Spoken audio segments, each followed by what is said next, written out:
سامعین مکرم، نبی مکرم صلی اللہ علیہ وسلم نے زندگی کے ہر پہلو میں ہماری رہنمائی فرمائی ہے۔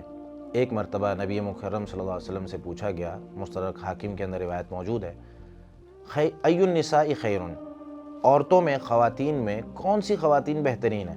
تو آپ صلی اللہ علیہ وسلم نے ارشاد فرمایا، خیر النساء من تسر اذا نظر، عورتوں میں، خواتین میں بہترین وہ ہیں کہ جب اس کا خاوند اس کی طرف دیکھیں تو وہ خاوند کو خوش کر دیں۔ وَتُطِيعُ مَا أَمَرَ، یا وَتُطِيعُ إِذَا أَمَرَ، جب بھی اس کا خاوند اس کو حکم دے تو وہ اس کے حکم کو فوراً مان لے۔ وَلَا تُخَالِفُهُ فِي نَفْسِهَا وَمَالِهَا، اور خاوند جب بھی اسے اکیلا چھوڑ کر جائے یا گھر میں موجود بھی رہے تو وہ اپنے نفس کی حفاظت کرے، اپنی عزت کو کسی دوسرے کے سامنے ظاہر نہ کرے، اسے کہیں بیچے نہ، اسے کسی دوسرے کے لیے ظاہر نہ کرے، اور اس کے مال کی حفاظت کرے۔ ایسی عورتیں نبی مکرم صلی اللہ علیہ وسلم نے ارشاد فرمایا بہترین عورتیں۔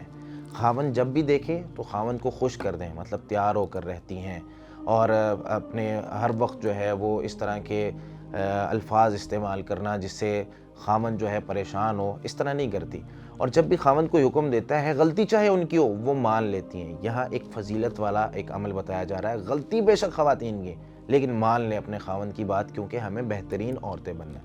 اللہ رب العالمین ہمیں اس حدیث پر عمل کرنے کی توفیق عطا فرمائے۔ جزاکم اللہ۔